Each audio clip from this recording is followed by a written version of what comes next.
I guess we'll give everybody a few minutes to check in. I know there's going to be a lot of people who are ready to get involved tonight. So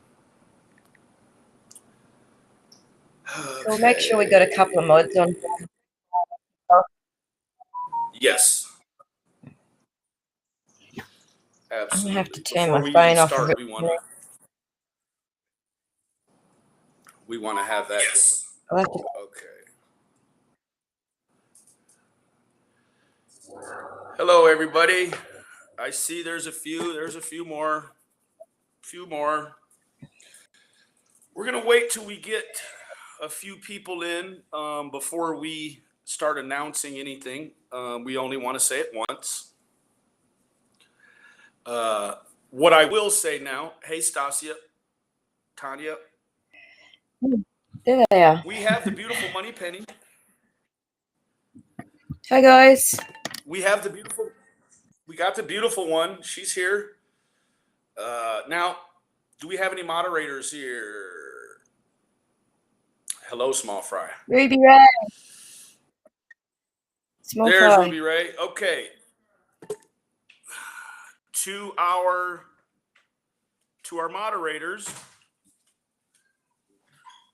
Tonight is it's an NBA production. No bullshit allowed. Okay.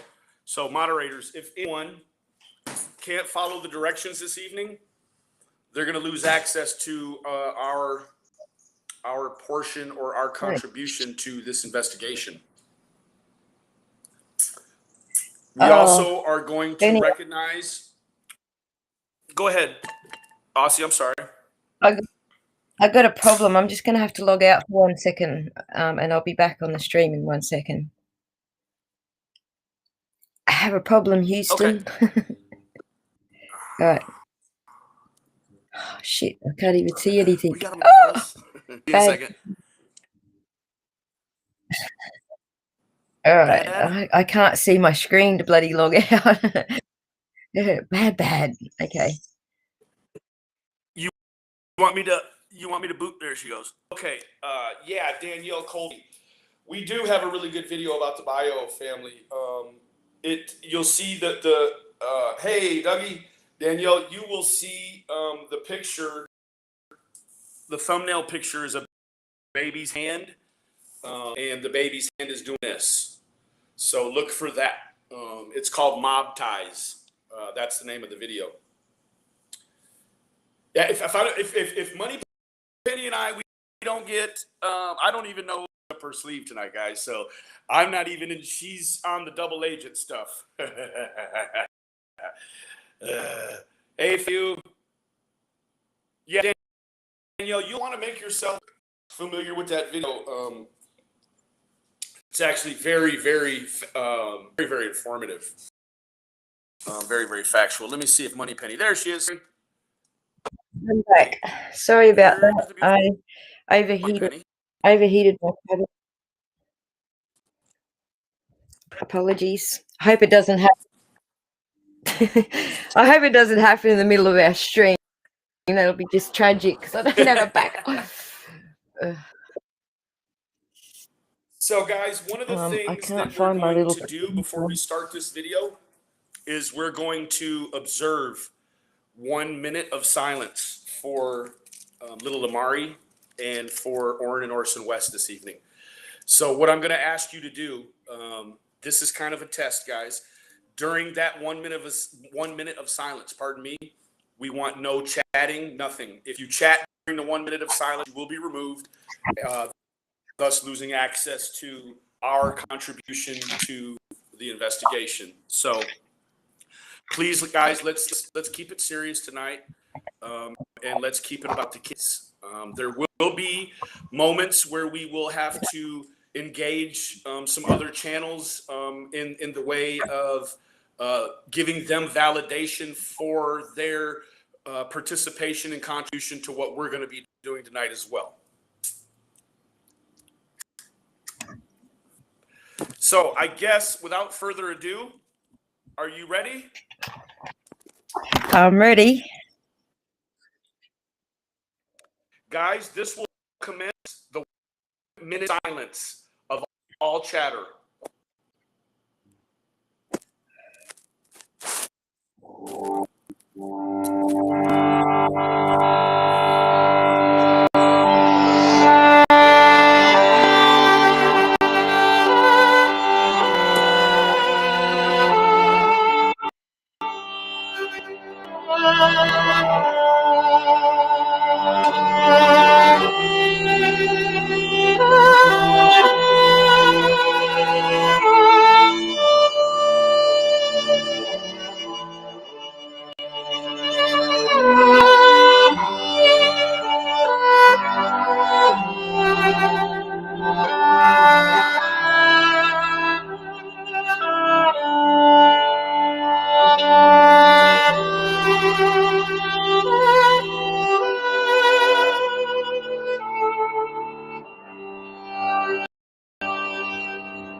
Thank you, everyone. Thanks for respecting that, people. Thank you, Appreciate everyone. So,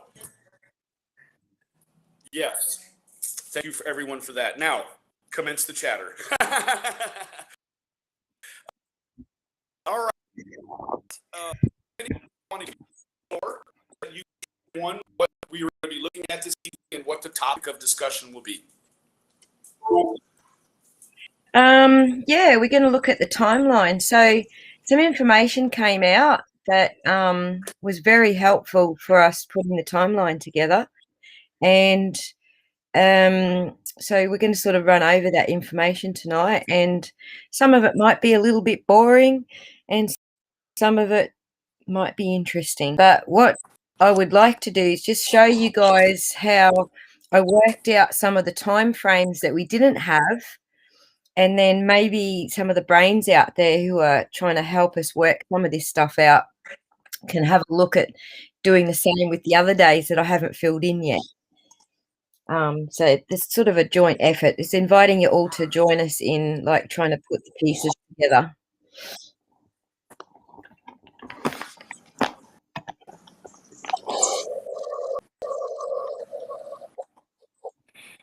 Yes, guys. Now you will be observing. This is an official time, and you will see everything right down to the time that the particular law enforcement elements. It's a very in-depth time, guys, and so I will ask you right now. Typically, we don't care if you use our content, but this is not my content. Disclaimer: this does not fall under the Fair Use Act. So anyone that shows any timeline that Miss Moneypen has worked solely on, you will be struck down. With that being said, beautiful, you have the floor. On the same token, Benny, I'd just like to start by saying that some of this information has come from Crenshaw, and I would like to give Crenshaw a shout out. I'm not going to use her receipts to show where this information came from. This is her work, and she has also paid for a Freedom of Information Act request to get some of this these receipts at her end. And I would like everybody who wants to see the receipts for where we got the information to go over to Crenshaw's channel and get it from her. She's done a video on it, and she's also offered to even send the information to people. So I just want to make sure that she gets the views. Watch her ads. Please watch her ads so she gets a bit of money back for going out and getting this information. But there was a few things that she was a little bit confused about. So I'm hoping that the first couple of minutes were actually a little bit helpful in helping her understand the things that she was a bit confused about. And if any of you just don't want to listen to this bit, which is about what the data is, please go and make a coffee and come back and we'll get into the timeline afterwards. But I do want to spend at least a minute or two, probably closer to 10, just explaining what the data is. And there's a reason I'm doing it, and that's because some people seem to think that this data is somehow bogus or bodged, or what's the word I'm looking for, Benny? I'm giving you Aussie words here. I don't know if you guys understand the Aussie words, but it's not quite honest, let's say. Legit. Thank you. Some people think it's not legit, and I just want to go through a little explain to you how why I think it is, and that's because I work with databases. This is my job. I design databases, and I work with them every day. So it's right down my alley. So if this bit's going to bore you, please go make a coffee. So I'm going to hit the share screen again. Benny, when you're ready. What am I looking at? Okay, this one here. All right. Are you ready? Oh, it says, oh, okay, hang on a second. We have a problem, Houston. No. Do we need to do it like we did before? I'm trying. There you go. It's worked this time. Okay. Alrighty.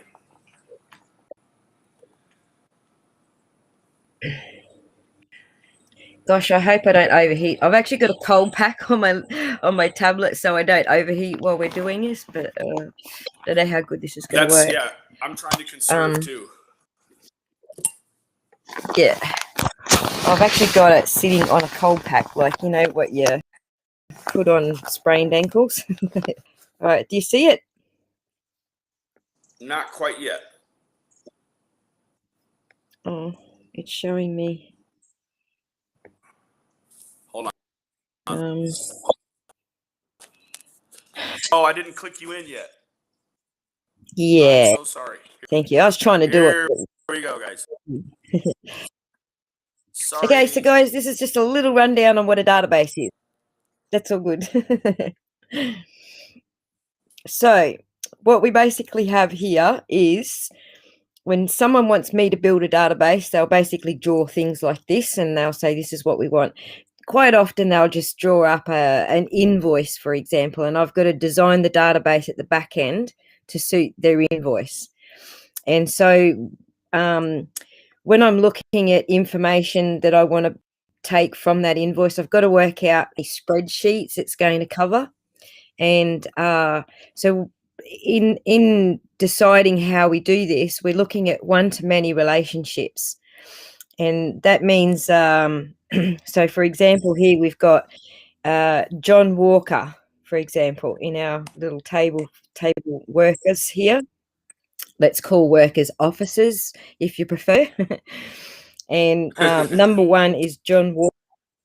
And John Walker might have different addresses, okay? Like in 2016, he lived here, but in 2020, he lives there.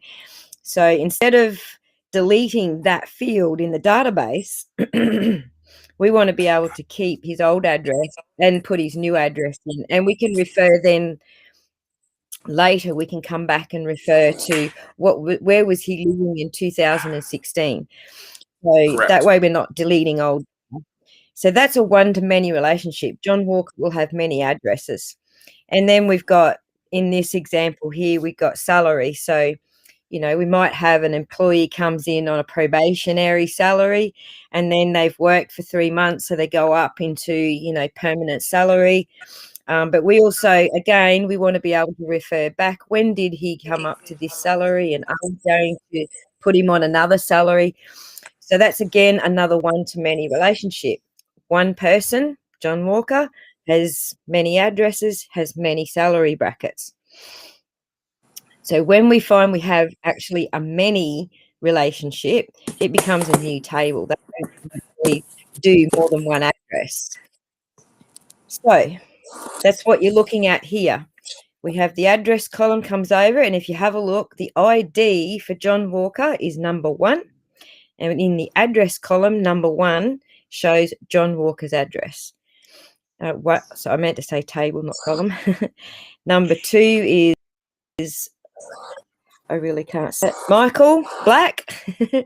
Yes, Michael Black. And if you have a look in address table, you see number 2, that's Michael Black's address. And the same thing if you go down to the salary table. ID number 1, that's John Walker's salary. Number 2, that's Michael Black's salary, and so on.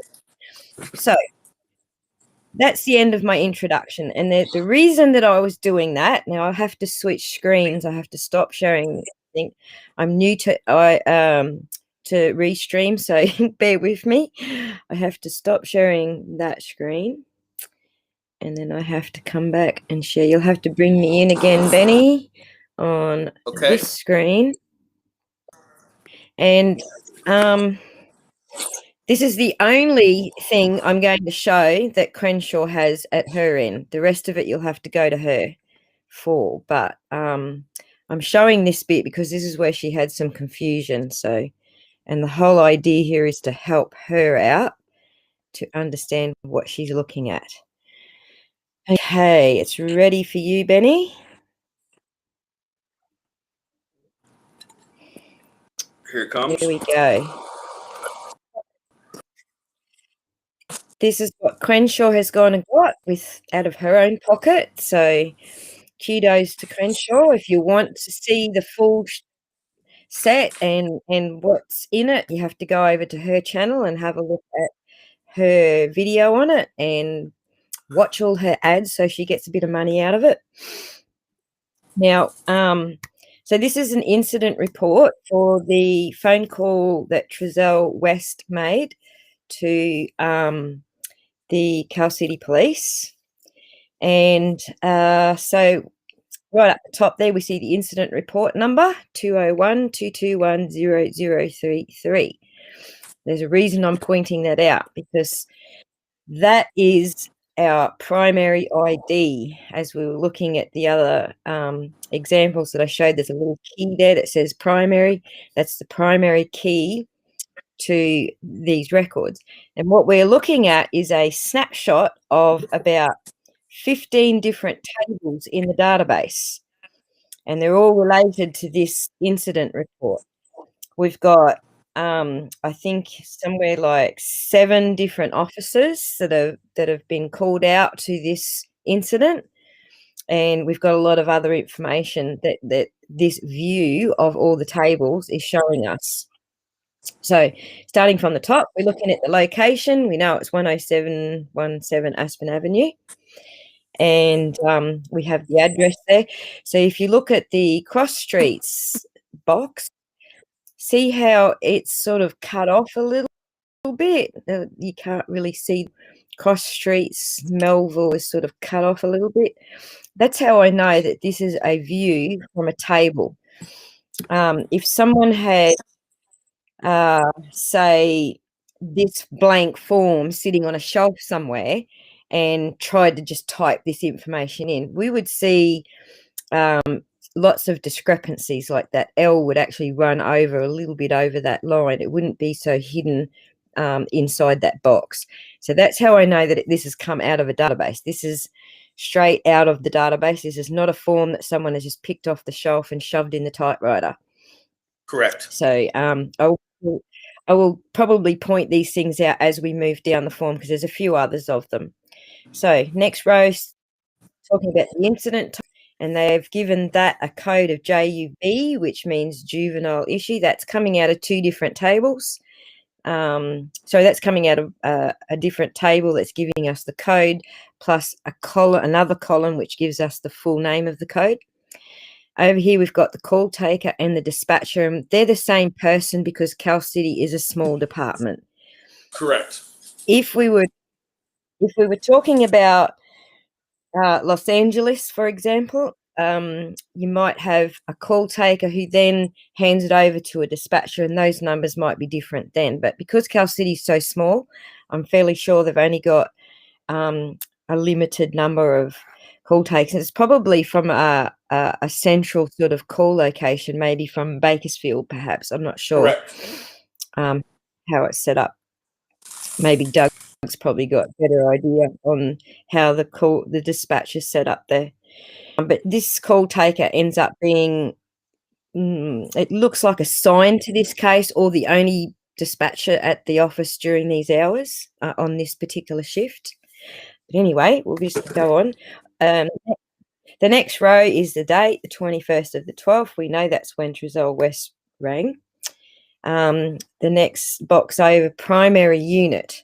So this is the car number. When we were watching the Derek Chauvin trials, we knew that the car that he was beside, that George Floyd was beside, had a number very similar to this, and that I'm going to talk a lot about the car numbers because there's certain cars in the fleet which are different officers will be driving on their shifts, and there's certain cars in the fleet that are assigned to only one officer or detective.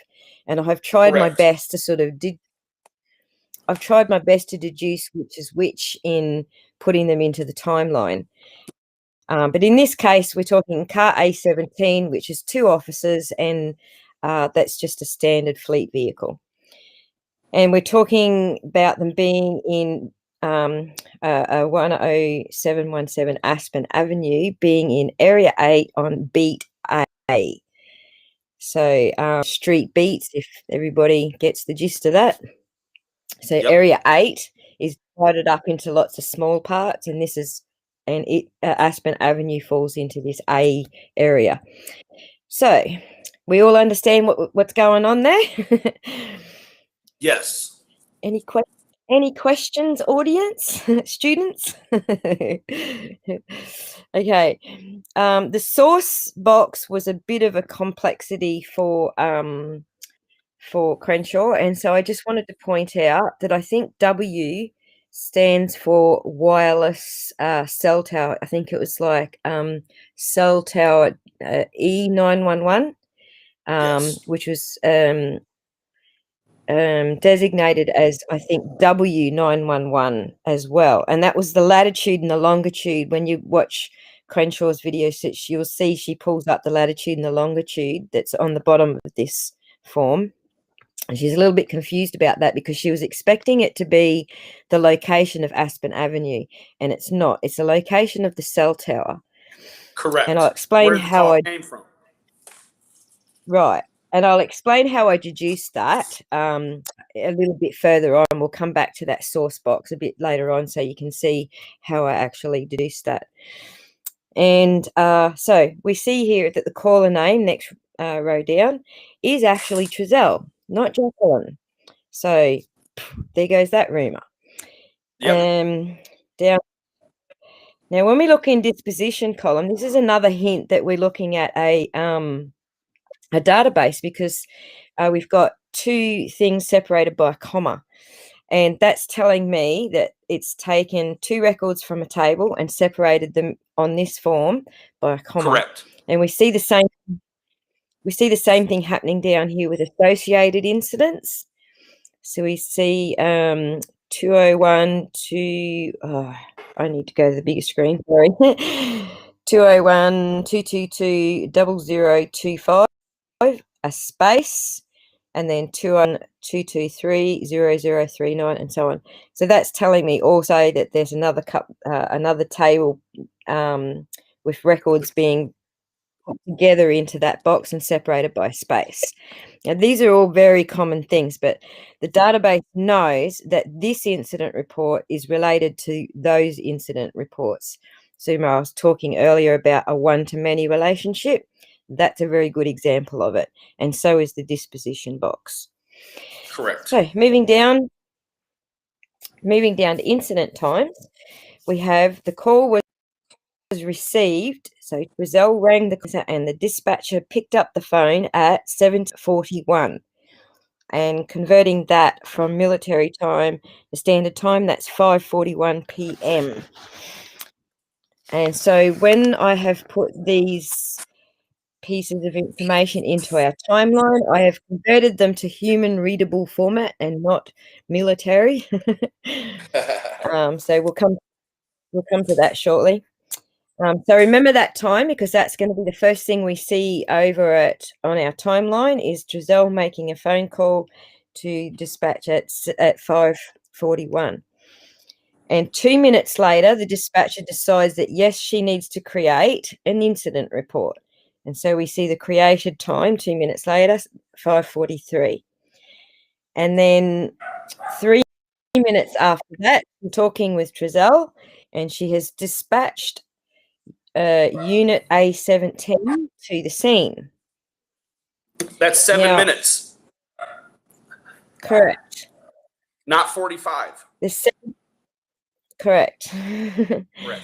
So what's happened is sometimes she might go, well, this is a big incident. I need to send, several people out there for backup or whatever. So they might send 4 cars at once, but they're all going to be in different locations. So one car is going to arrive there sooner than the others.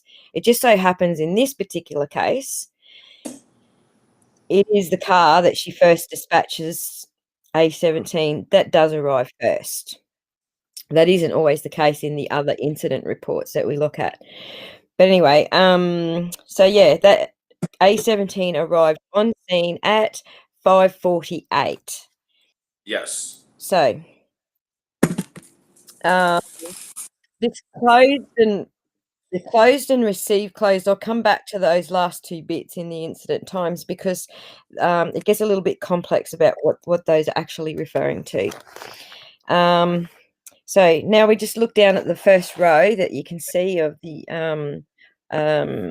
records that are listed under this, and there is quite a few of them, as you can see. But I don't want to give too much of Crenshaw's stuff away. Right, guys, go over and see Crenshaw's page. Correct. If you want more of it, go over there.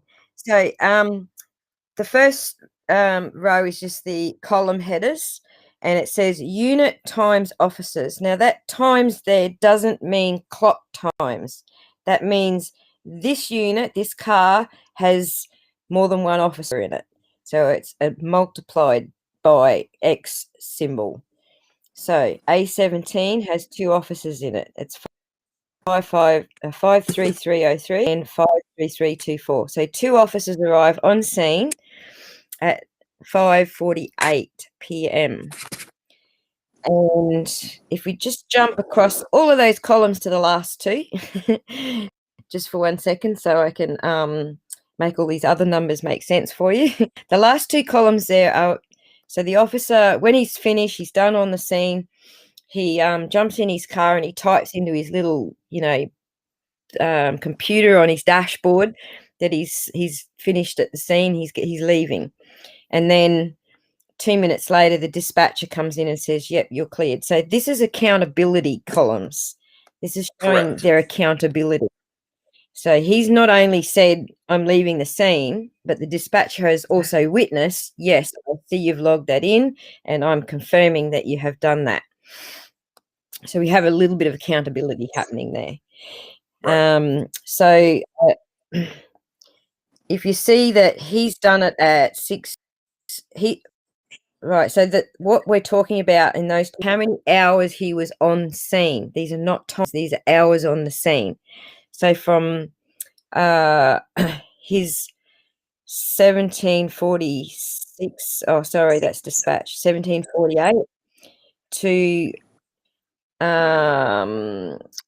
just after midnight. There you see the clear column says just after midnight.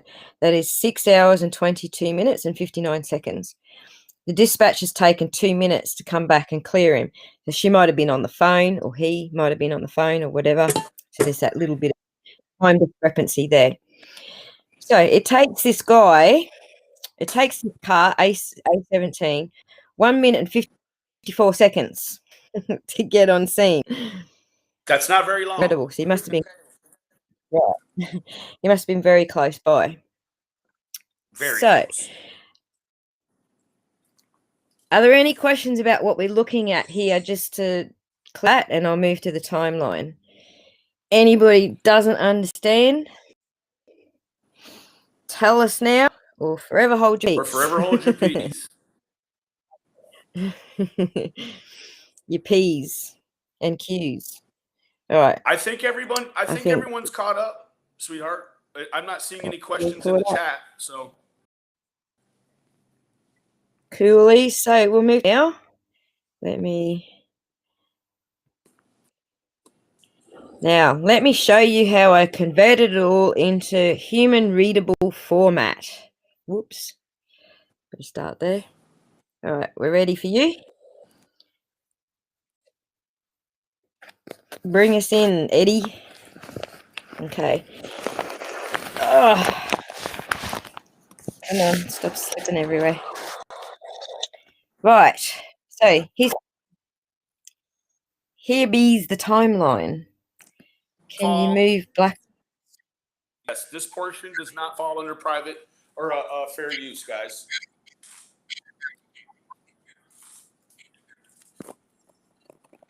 Right. What I will do is I will put this, Benny, that's a bad layout because it's covering up some of the text. Try a different layout. Put this back on the slide. I'm trying to change it. It's a lag. Laggy lag. Hold on. We have a problem here. It's not. There we go. There we go. It does make things a little bit smaller. However, the other way sort of covers up too much of the page.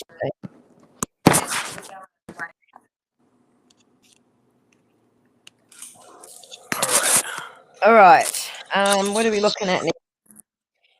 Where was I? Okay, so let's start with so I worked backwards. I took the first time that is listed in the incident report, which is car A17 arriving on scene, which is down here a little bit. This is this one here. And the reason I did that is because we can see that on the CCTV footage. We can clarify on the CCTV footage what time it said on Mike's camera that car arrived. And we know that on camera it was 16:52 when when that first car arrived. Oh my God, I should stop doing that. It's not working so good, is it? No worries. So we know that on the incident report it was listed as 5:48 when the car arrived, and we know on the CCTV footage it says 16:52, which is 4:52. So the time difference, we end up with a time difference of 1 hour and 4 minutes, basically. So now we know how far out the CCTV footage is. That gives us the ability to work backwards on this timeline now and to fill in these other times. So when did Trizell make the phone call? We can't. From a very concrete place, correct. The actual time. And the other thing to note about a database with time is they don't usually get out of time because they, like our browsers, are connected to the world internet time clock, which updates everybody's computers and stuff with the right time. So we know that that's the correct time that's on the incident reports. So in the CCTV footage, we can't see when Trizell actually makes the phone call. But because we now know from the incident report that he actually did make it at 5:41 p.m., then we can go to that timestamp, which is an hour and 4 minutes difference.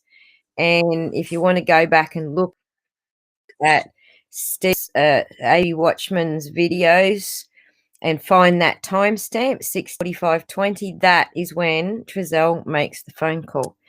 And if I'm not mistaken, it should be about when the back porch light comes on.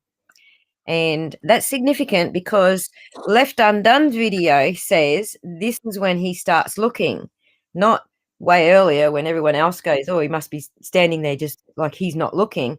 That's not when he was looking. context. He's actually looking when the porch light comes on.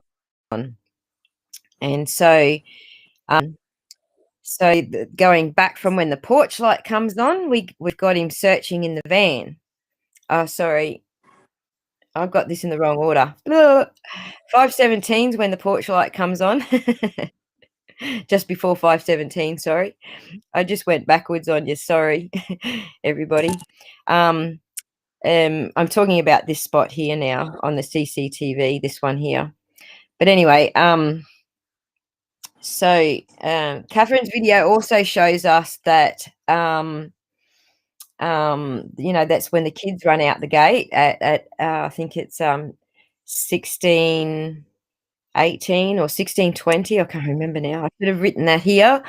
But anyway, we can argue about that first box all we like. I'm not too concerned what's good, bad, or indifferent there. But the 16:21, that is when the porch light comes on. So we'll call that the boy. Right. And then the next thing we see in the video is when he hops in the van. So we know that when he actually gets in the van is at 16:32, and that's 4:32. Working these times here from hang on, let me get it right. Working these times here backwards, then we know that this is actually 5:28 when he gets in the van. And then he comes back from the van at 4:39 on the CCTV clock, which we know to be 5:35 because that's 1 hour and 4 minutes difference. Correct.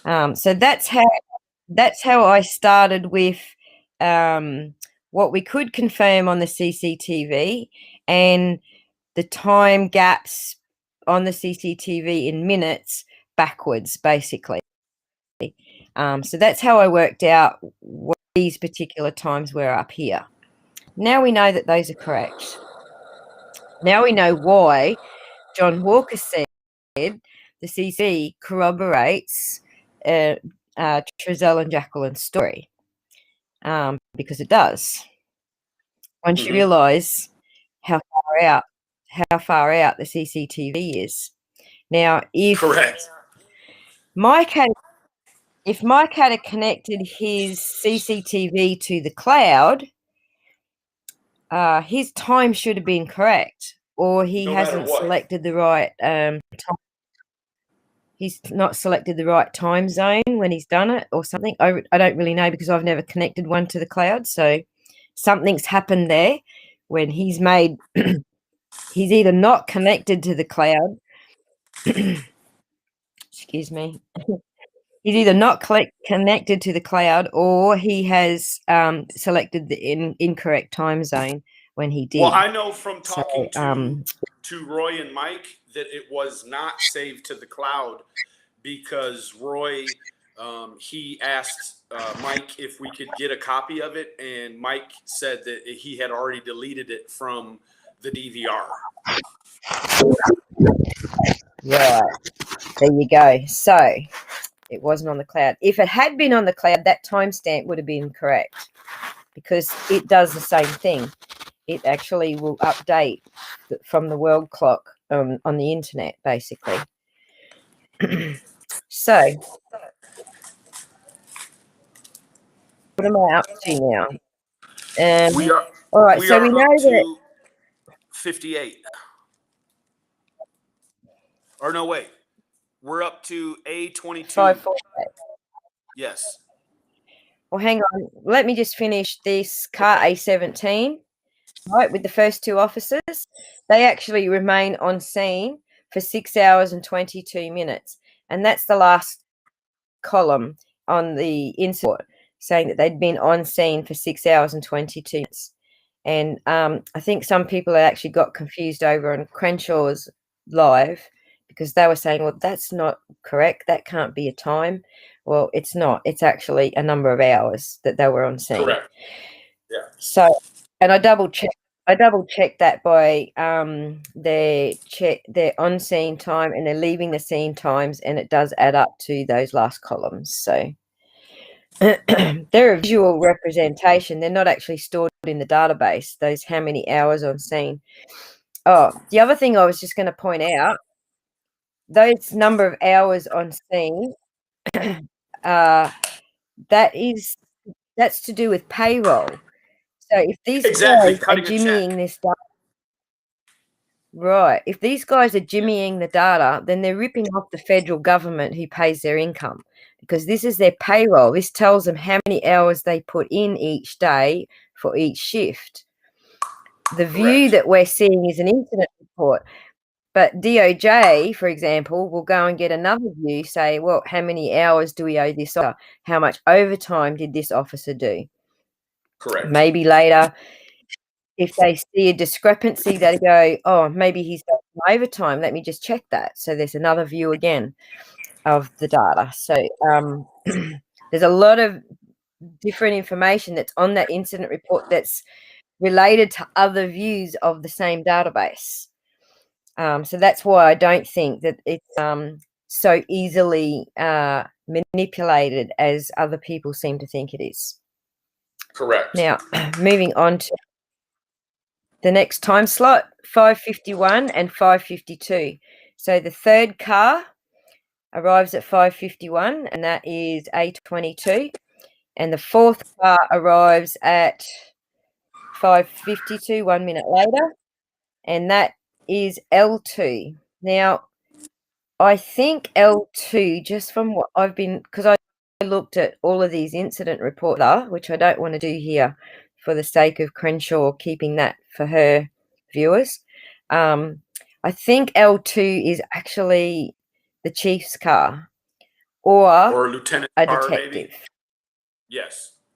It's lieutenant detective. someone who has a permanent allocation to a car that's not shared between other drivers. Where the A22 and the A17, they're shared cars. So whoever's on shift gets those cars for that area. Whereas L2 is a permanent allocated car because it appears all over the place with the same driver. Now, where are we? The fifth and sixth officers arrive at 5:58.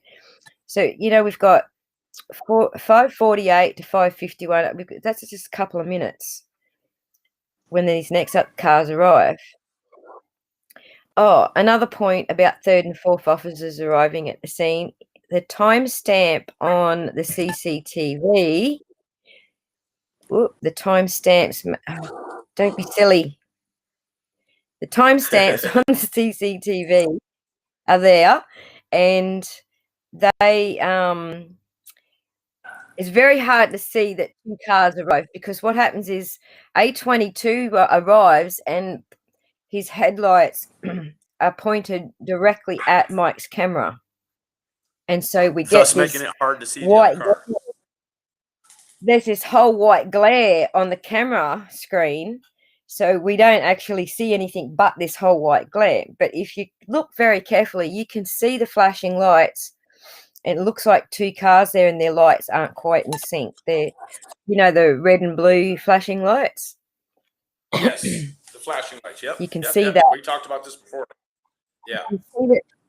You can see that there might be two there, and they're not quite in sync. They're flashing at a different pulse. So I think that that's what happens there. You can't see them because the headlights, the first car shining in the camera, and the fourth car's pulled up behind them.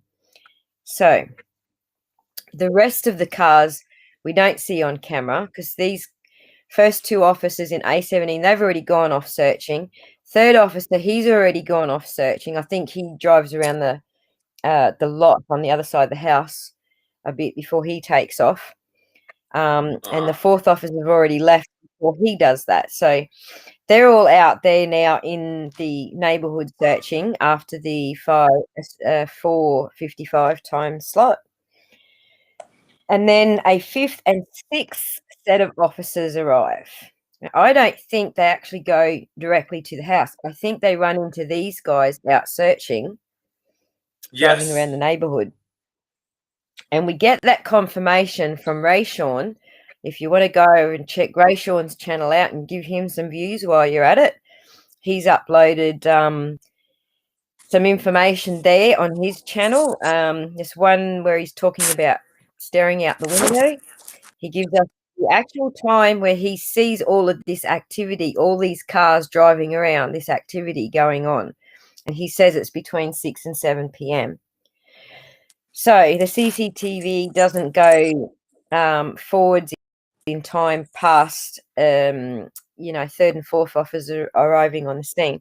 I find it a bit unusual that AV Watchman wasn't interested in more of what the officers were doing, because maybe Mike, kicked him out and he didn't have time. He's an auditor. I would have thought an auditor would want to know, what else happened and keep playing the footage, but he didn't. Yada yada. But he didn't do that. He let Mike switch it off and he left, and so we didn't see anything from that point forward. So the fifth officer is in car A11, and he comes and goes. He's there on scene for an hour and a half, and then he leaves, and then he comes back on scene for another hour and a half. Presumably searching? Well, no. I think what's happening is now we've got, so what have we got? 13 officers in the whole precinct, right? And you've got half of them on shift and half of them off shift. So you've nearly got the whole on shift crew over here at Aspen Avenue, but the town's still going. They still got to go do calls that are happening in town. So I think what's happened here is that officer has been called away to go deal with something in town. Okay.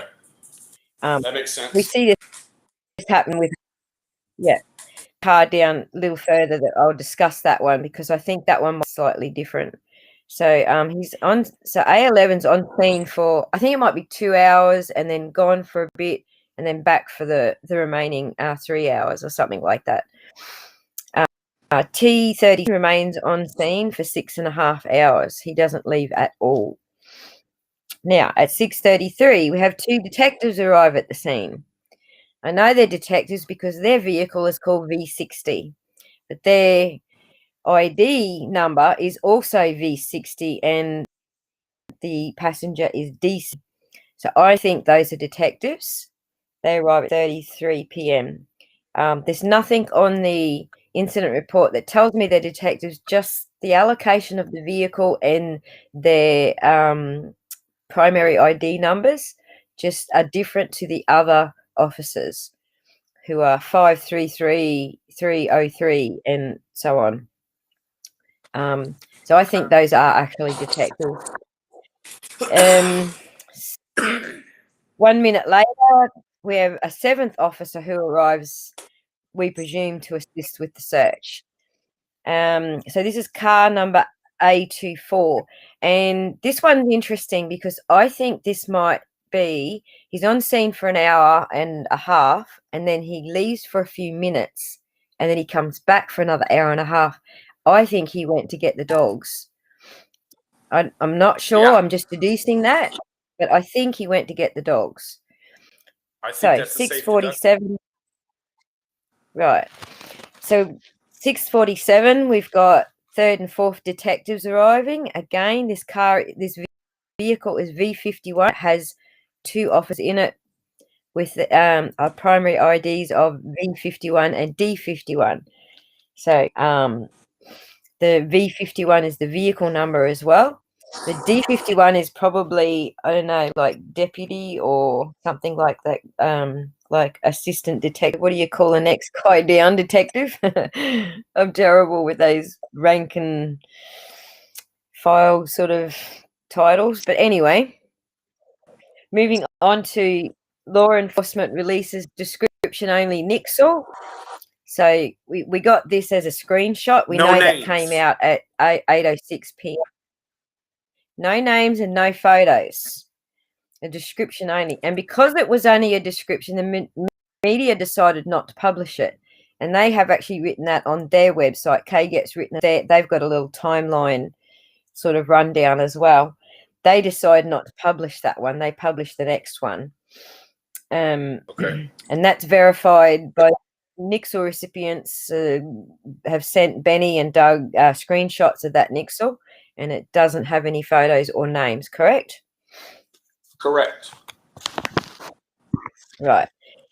So 8:30, we know the rescue chopper arrives. Now I was a little bit confused about when that one happened, but Rayshawn filled us in. So again, go and give Rayshawn some views. He's uploaded his Facebook videos onto his YouTube. Thank you for that. So you can go over there.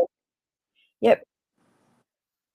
And he's added to that he's dubbed over some narrative over the top of his Facebook ones, because he didn't really say anything in the Facebook ones.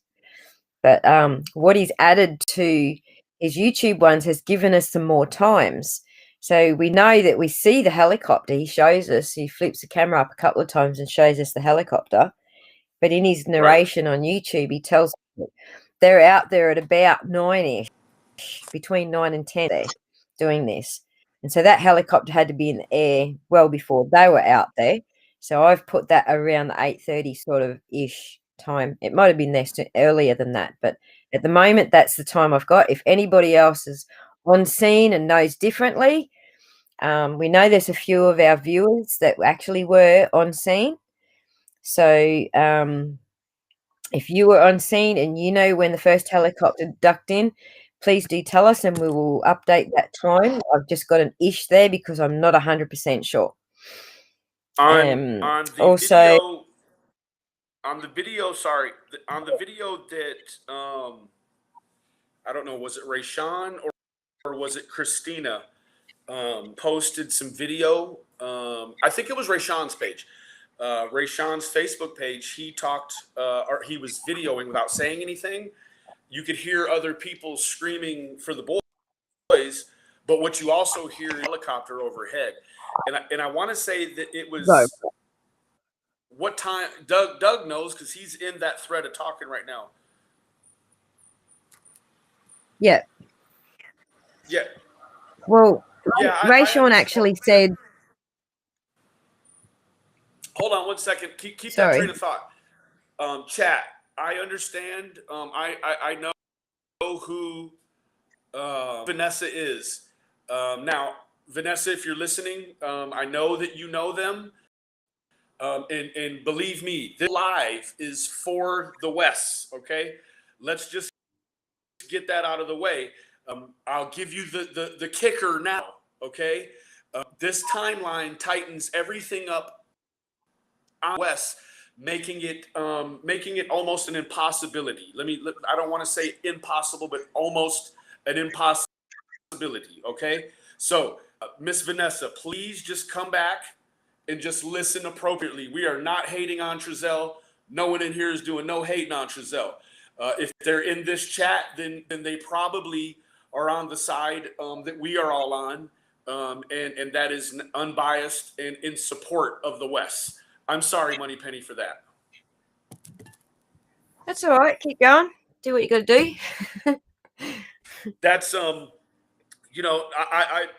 now, Vanessa, don't go hating anybody in the chat either, because I prefaced this. I don't know when you came in, madam, but I understand that, Sabrina. We will allow you access to listen and to be a part of this. And if you can't do that like an adult, honey, then we're going to have to ask you to go ahead and go.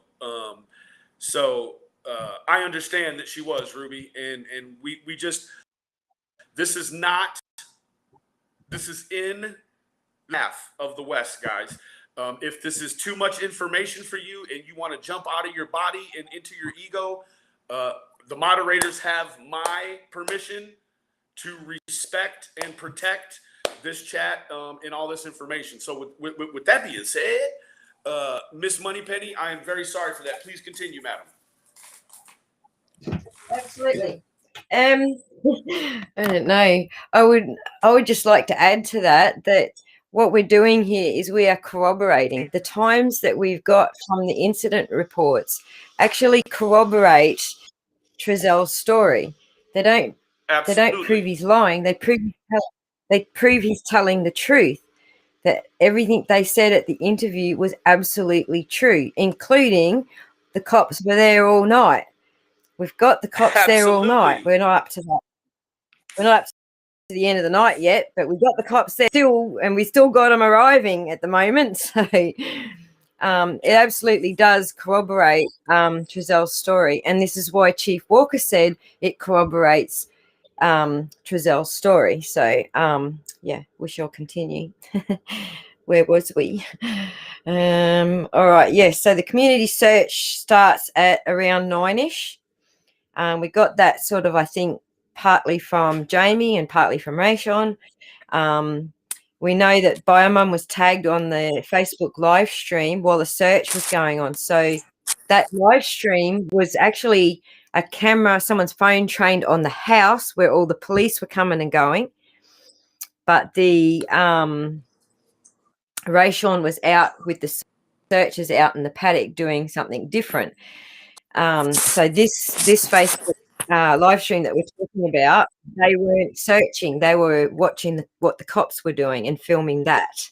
And that's where Ryan Dean was tagged on that Facebook. And I saw that myself. I just got a screenshot, and I didn't think to grab a copy of the whole thing, because it was like, I think 3 or 4 hours, and I don't know, my screen grab is dumb. I had to actually sit there for 3 or 4 hours to grab it if I wanted the video, which I didn't. My bad. I didn't, or else we'd have it to show you. Anyway, we also know that this is when the rumors start circulating, because some of the rumors are there on that Facebook stream. And then, of course, the next morning we see Christina's talking about the rumors that were circulating the night before. So we know that this is sort of when it starts. It starts right from the get-go. As soon as the searchers all get right together, bam, all the rumors start. Right.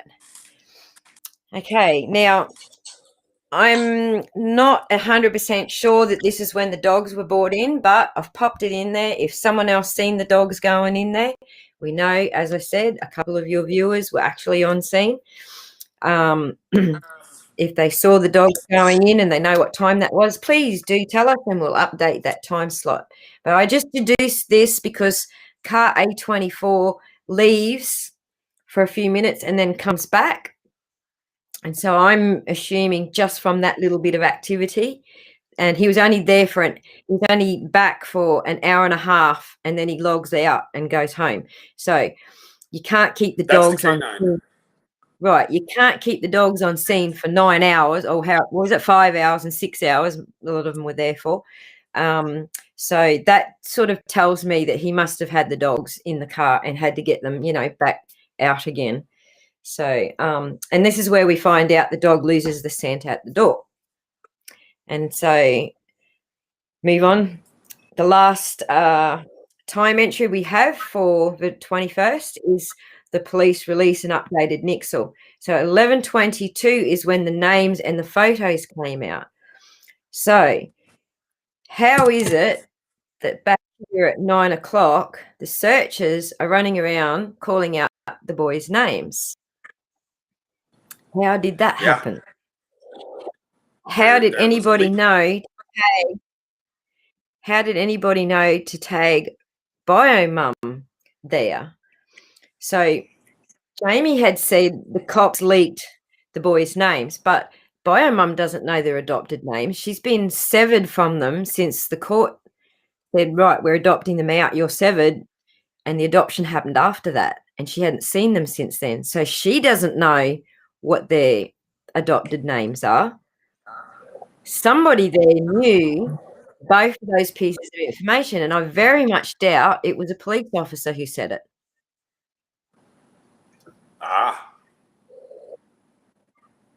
Sorry, I'm just looking at the chat just to see what anybody else says about that. I don't. I can't see who's here, but there's one person I'm looking for that was actually there, boots on the ground, and he's not in here, is he? If he is, he's not saying anything. Right. Well, speak up, dude. Speak up, dude. I need you to speak up. You know who you. If the cops were telling, Yeah, you know who you are. And if the cops were telling you shit, you got to speak up, or at least send Benny an email later if you don't want to speak up. How's that? There you go. So, hi, Spivey. And so we're sort of at the end of where I have gotten to. All right, I've got some of the times that I've taken of incident reports for the 23rd and the 22nd and the 23rd. I've put those times in, and so we can work around those times the same way I've just done on the 21st, working out where these things fit in together with each other. I want to do that as well with the 22nd. And so some of you know things because you saw them in the groups and in the Facebook groups and it was said, or screenshots or whatever. Some of you might know that information, or at least have some screenshots to share with us, whatever. Send them to Benny's email and we will get them onto the timeline. So this is what I want you all to do now, is like help us build out what happened on the 22nd. We know Rayshawn was there on the 22nd. He was so if I just scroll down again to the first thing that we've got off of the incident reports, which is this stuff here. We know that these 4 officers and 2 detectives returned to the house at 2:57 p.m. Now, I think the media, this is just an option. I think the media follows the cops around because they've got, you know, they've got a, what's it called? It's sort of like a radio, like they're privy to the encrypted radio along those lines. Correct. I forget the name of tactical, it. They're privy to, right, that's how come they turn up where the cops are going before the cops get there. But half of that was because K-Get was already staked out. So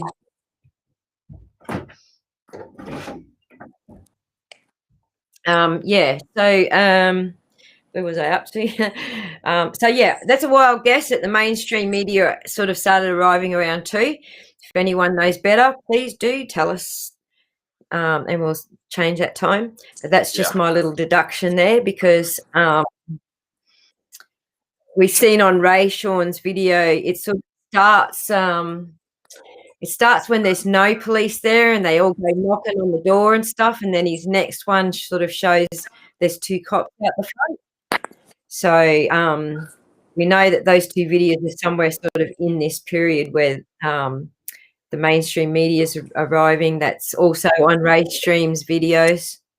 The 2 cops standing beside the car, that's also in Rayshawn's videos. So those sort of fit with that time frame.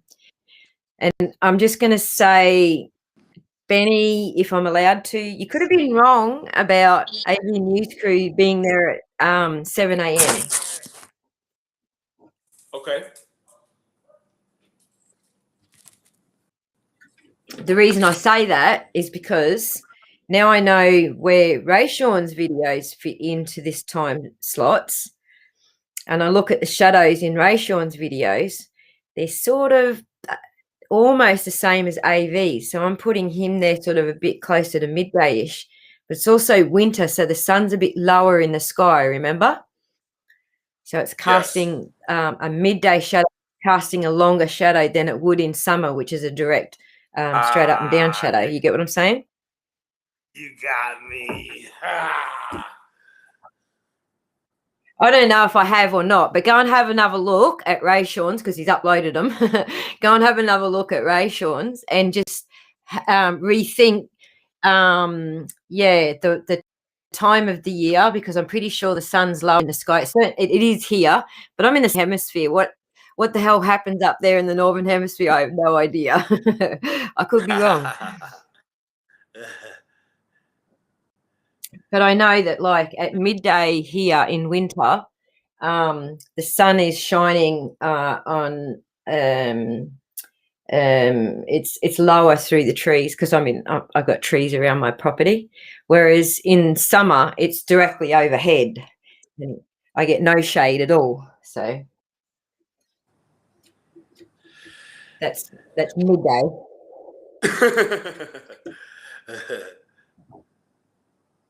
So double check and see what you reckon after taking that bit of information on board. Have another look at those shadows and tell me what you reckon, because I don't know how much variation in your sun in winter to summer. It definitely sits lower in the sky here through winter. And then the 9:30 a.m. Yeah, search groups. Go on, sorry. Nope, go ahead. You got the floor. Sorry, I thought you went quiet because yeah, we've got a bit of lag. I apologize. Yeah. It's not lag. I don't know what it is. All right, now the 9:30 a.m. where the searchers regroup. I'm pretty sure it was Jamie that said that the police had told them that they were going to group there at 10 a.m. some sort of organized search, and she was disappointed because they didn't show up or something. But I think that this is also when Christina actually has streamed her thing. Benny, can you remember?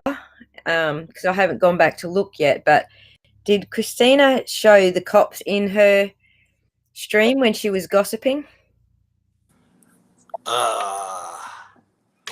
Yes. Momentarily, they were up the street. Okay, well, on the other side of the house, on the east side of the house.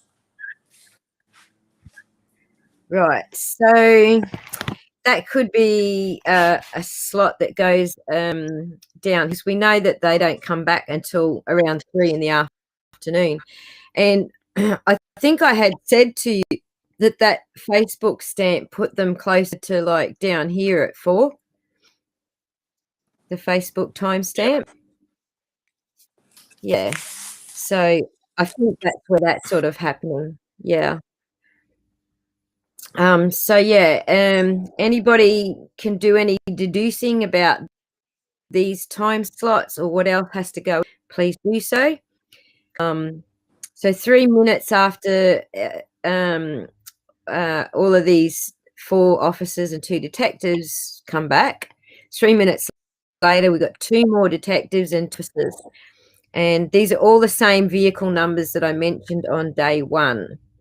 So we have L2, which is I think the chief's car, A17, which is the primary unit that was called out by dispatch, A11, T37, V51. There's 2 detectives in that car.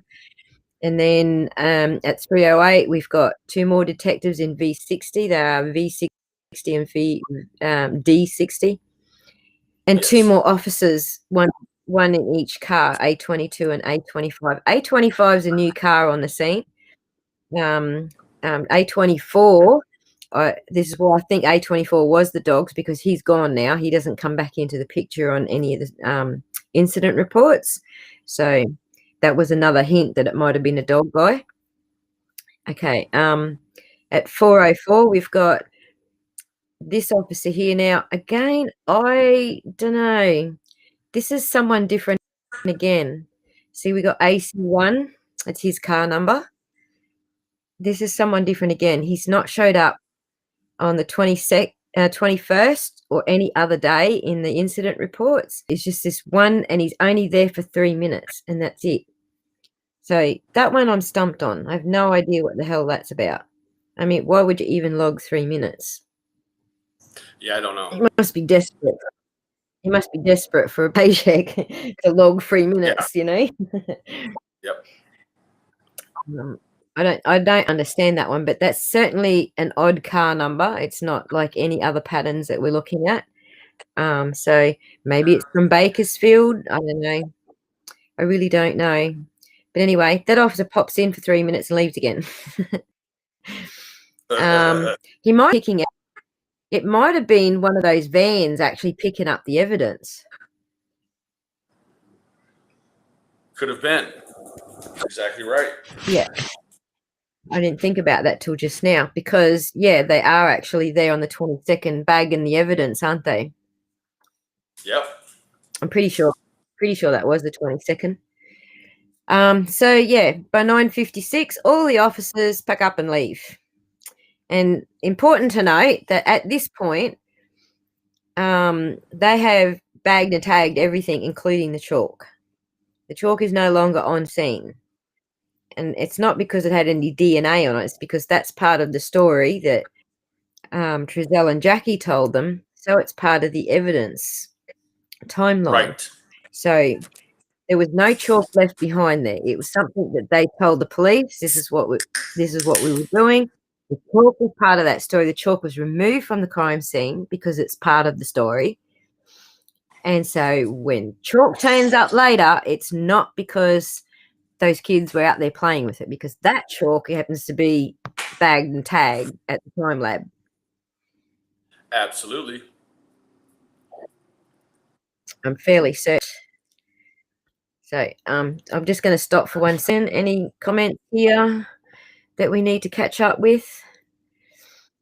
Forensics pickup. Yes, sweet one. Correct. That's what I reckon it was too, for sure, because it was just too short a period that they were there. And so, it would only take them 3 minutes to load it all in the van. From what I remember of the video footage from the media, they like 5 or 6 officers all carrying it out for them. So yeah, it would have only taken a couple of minutes to load it up, I reckon. The search warrants happened after the 22nd. Well, I'm not sure about that, Doug, because we got lots of stuff going on here. And we've got the media actually there on the 22nd filming some of this activity. But I'll double check that, Doug. I'll take on what you say, and I'll double check that with the media reports, because Perla made some things a little bit more. Perla made these things a little bit more difficult to work out the timeframes, because she put some footage from the previous days into other reports when she was reporting about something later. So there was one report where she had actually a bit of footage from the 21st and a little bit from the 22nd and a little bit from the 23rd, like all bunged into one report, talking about a warrant. So it did actually make it quite confusing trying to match some of the stuff up. But yeah, we'll have a look into it and see how we go with figure out. double. We'll figure out definitively.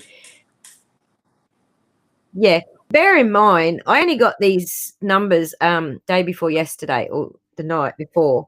So I've only been working on this for a day. I had started the timeline and I was doing a lot of guessing until I got these incident reports. Now that I've got the incident reports, there's a lot less guessing. So I haven't had a lot of time to go and double check times and dates on things that fit with these incident reports. So this will be fleshed out over the next few days or weeks or whatever, as we get more and more information, and I can go back and study, a lot of things to see how they fit with this timeline.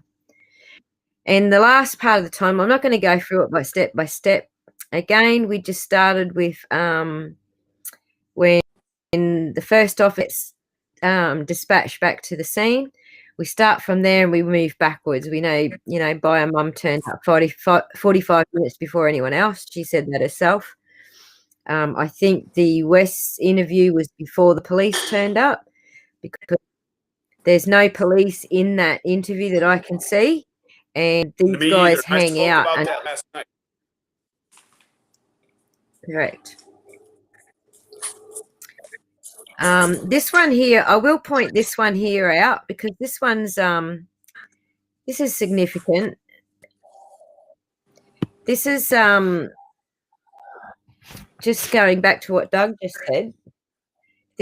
This is why I think, Doug, that they did actually take some evidence with them on the 22nd, because we have a detective who checks into the DA at Bakersfield, and that's listed on a connected incident report.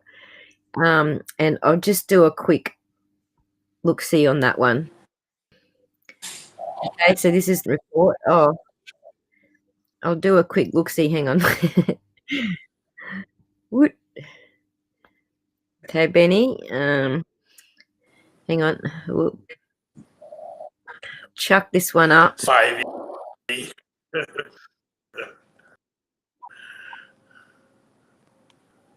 Chuck this one up.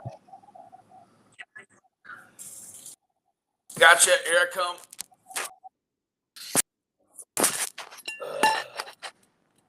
But my device is getting warm. Okay, just a quick look. There. Yeah, so's mine. Sorry. Just a quick look-ski here. Location, DA Crime Lab, Bakersfield. You see that? That's telling us that's telling us this is a follow-up to Trezel's call. Okay, so the incident number, the actual incident was 201-221-0033, and we see that in the associated incidents box down here.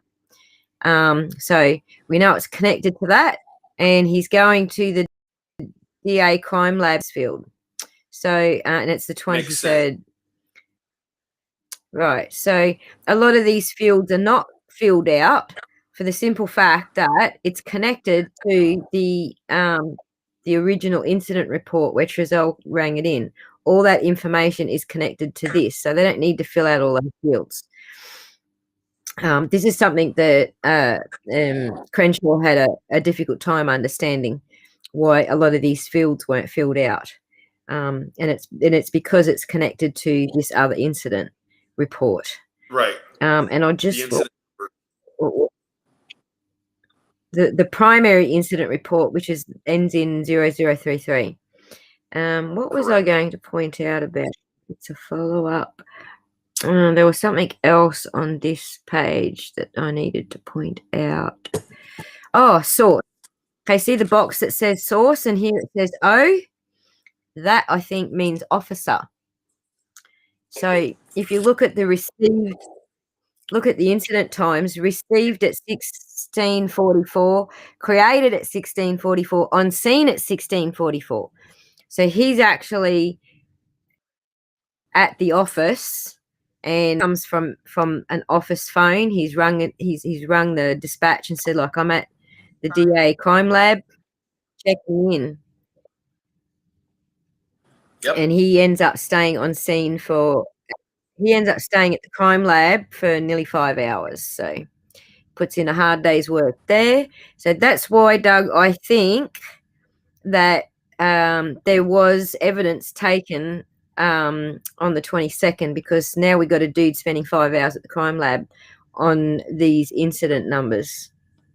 So, but yeah, as I said, we can check into it again a little more closely. So, does anyone want to see the last day, or do you want to do we need to go through the rest of the last day, really? The only other significant thing that happens is, I think, a crime scene detective like FBI or something like that pops in for 23 minutes after midnight. So technically the 24th of December, but you know, just after midnight on the 23rd. So oops. Yeah. All right. Yeah. So there you go. I'll take that off the screen because I didn't want to do too much like on Crenshaw's paperwork. I want people to go over and give her the views and watch her ads so she gets a bit of money for it. But yeah, that's it. I'm done. Well, guys, Give me you know, feedback. I know that is a lot of data to try to process.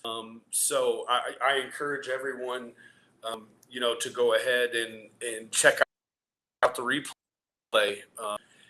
Give a big thanks to Moneypenny for coming in here, and as you can clearly see, it's countless tireless hours that go into little bit of put together here. So, I'm so appreciative of Aussie that it's unreal. So, you guys, please show your love to her. I don't know. I feel so inadequate right now. More than showing you I love, thank you. more than showing you love, Thank you. what I'd like you all to do, if you understand how I've put the how I've deduced these times, go and work out, watch this video again, and go and work out what you can fit into this timeline. Because if there's things that you know, like Doug, for example, if there's things that you know that have happened in this timeline, it's either not in the timeline or you can work out the exact time now because we've got these specific times from the incident reports. Do that. Do that for me. Don't love me. Help me. He said, "Help her." So, guys, we've all seen the videos.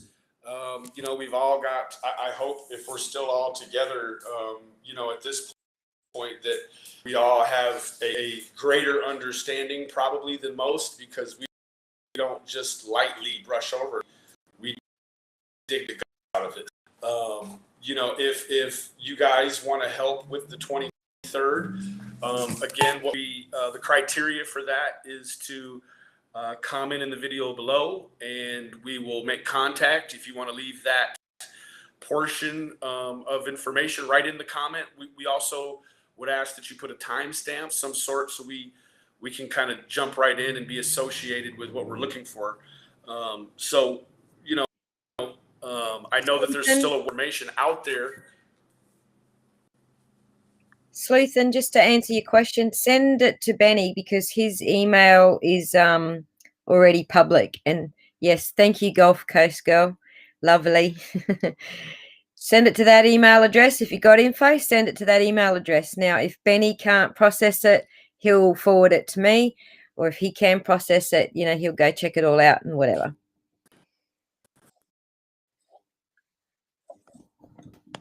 Yeah. Cherry, it's been 5 months, guys. It's a really frustrating thing. It's a frustrating thing for us because we rely so heavily on the people that boots on the ground, and it's now, unfortunately, what remains is a biased group that are all smashed together for whatever their modus operandi happens to be. And they ran Doug out, with all the crazy BS. It's not worth it, right? So kudos to Doug for all the things that Doug has been able to bring to the table, all of the aerial views. He actually showed us this phenomenon of a cabinet space on the side of the gate. Doug has been very, very important in this whole thing as well. Big shouts out to Doug, guys, and of course, without Moneypenny, aka Aussie Insider, I'd be stuck in the old way of thinking, guys.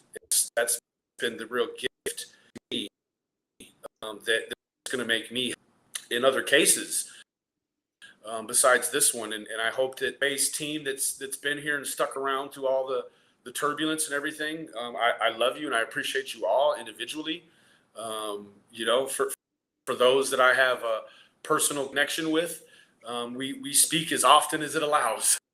My is crazy busy and full, and I know that Aussies is crazy. We all got crazy full lives, but I did want to take a moment and give a shout out to some really important members: Cherry Medina, Ruby Ray, Gulf Coast April, Karen, Rachel M, Gulf Coast Girl again, Ghost Ninja, Ruby Ray, of course, Sabrina.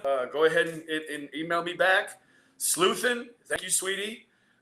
Katie B, Doug, of course, thank you for all that you've done and brought light to all of this thing here. Janet, thank you. Where are we at? Lulu Macias, thank you. No Angel, good to see you. Looks like she's from Australia as well. Thanks for joining in. Sweet one.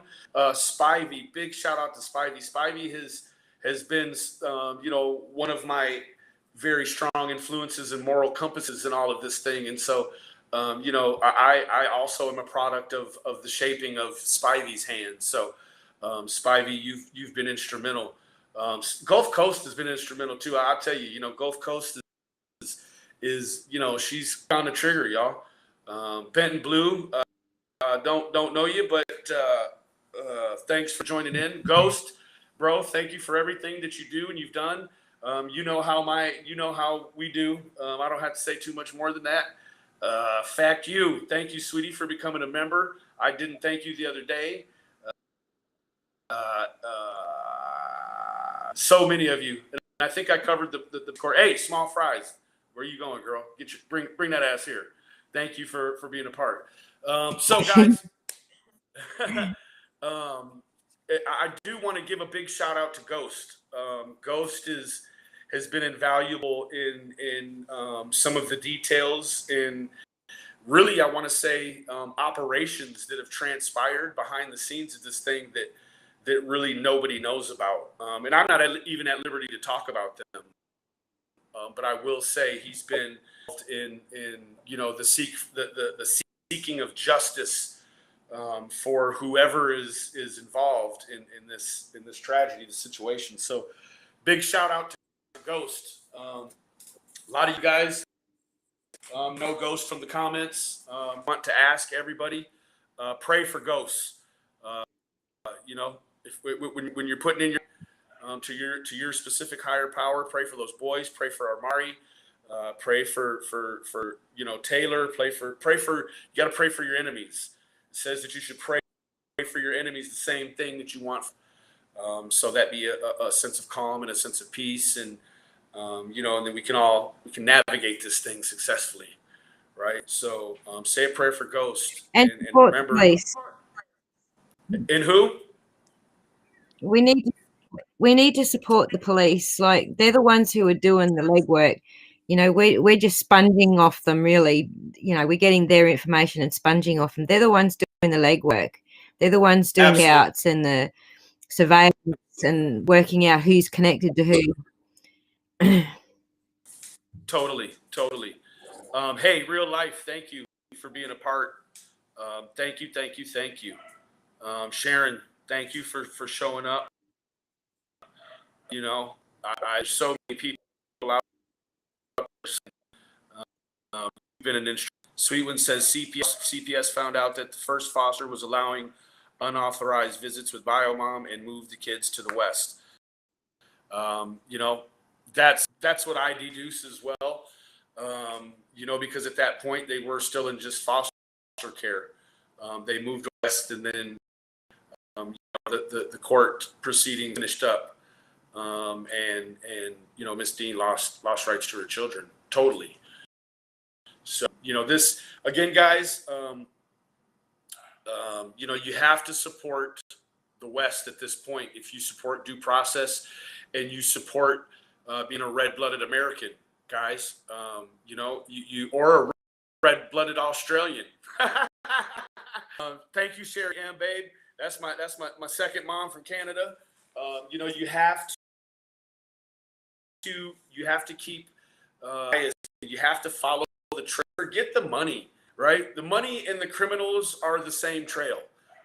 So whatever you think that the West were receiving from any sort of legal fudgery, you got it. The Bio family was getting that, tenfold with the illegal gains and activities. So of an organized fashion, right? It's organized crime.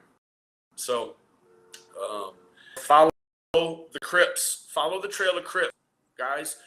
I want to just mention real shortly. Go ahead, Aussie. Close out for Ruby Ray with your Pommy accent.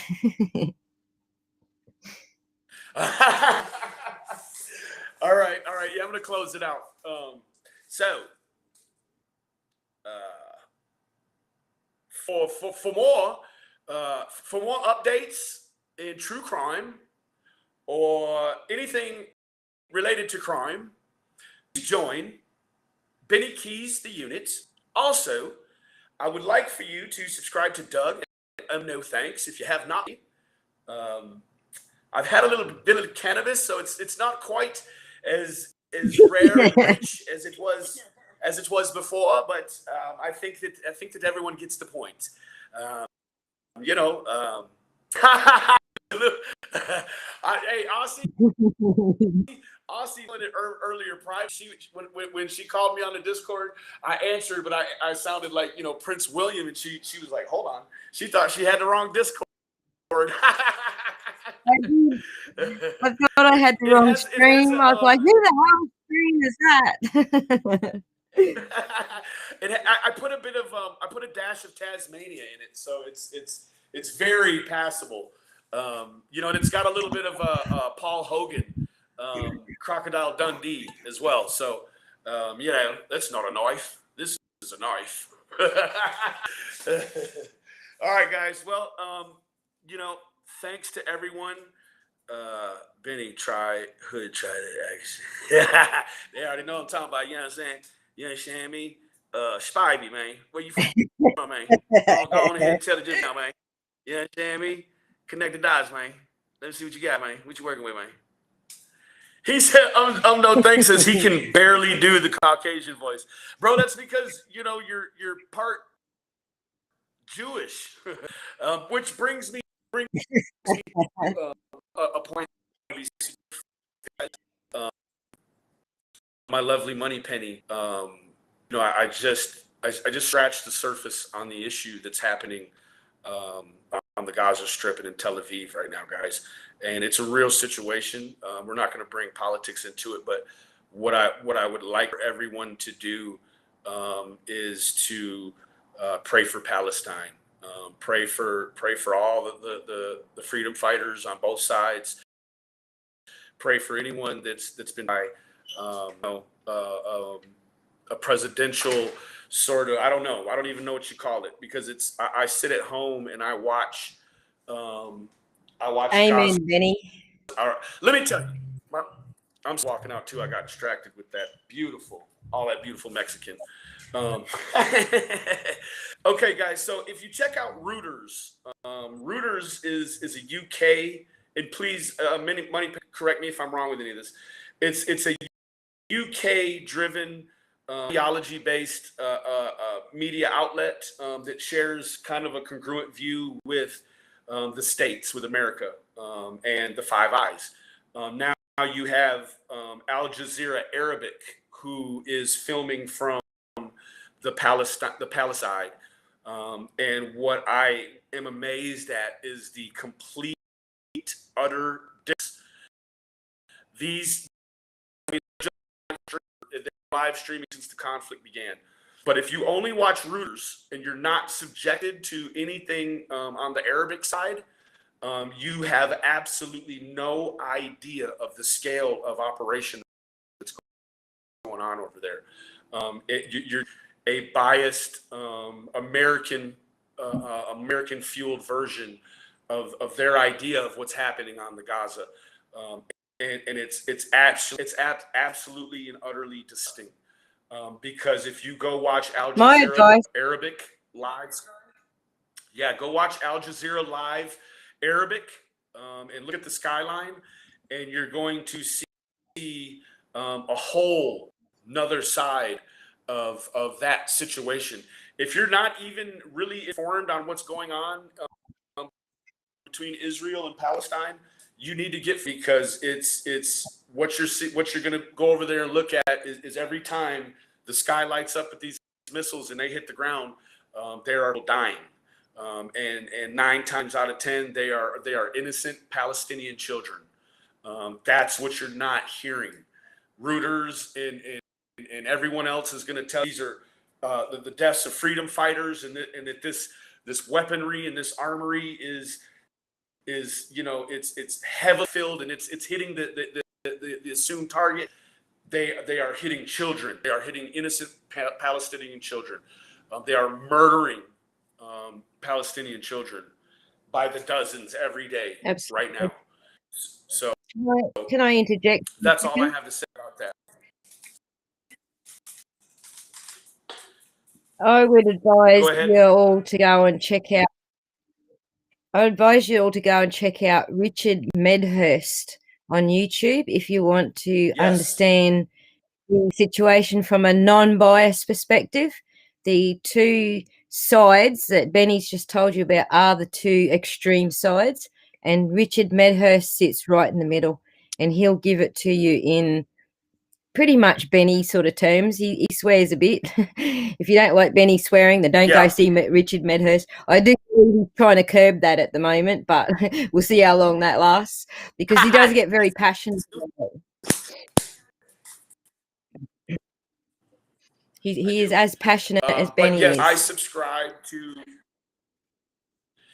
Yeah, and he, he's giving you the real, and when you get the educated real, times the uneducated will the way that they, kind of that data and that information is not, it's not what you would want it to be. But Richard, I subscribe to his ideology. When I first started talking to Moneypenny, I was like, oh, guess what? This, and this. This is my very limited view from Dallas, Texas about the Gaza Strip. I had no idea. I now am very fluent in the history of what's going on over there, even down to the Philistines, right? So what you're seeing, guys, is you're seeing a holy war that's backed by the Americans in the Bible, right? Because in the Bible, the Philistines were those people, right? So Palestine or Philistine. So it's a war that will never stop unless God decides to stop it. So we're going to wrap up with that. Sweet one. Let me just reply to Sweet One. I'm sorry. Sweet One. It is a centuries old war, except it's happening now, and we have the power to stop it by telling our governments, no, Correct. We don't support it. Correct.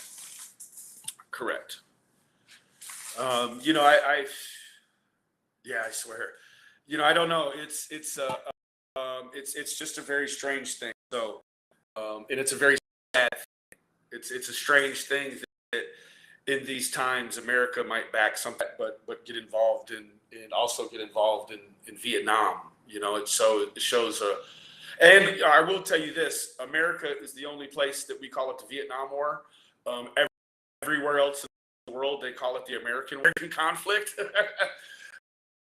You make it make sense. Even Google that. So, America is very limited in the way that other countries, they don't give them the media, and so they're allowed to kind of explore and get what's out there and get a relative eye on the world.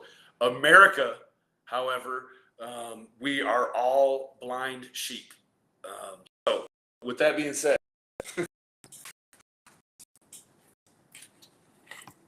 With that being said, blah. Would you like to finish? Bah, America. Bah. Prayers up to Palestinians and everywhere in the world.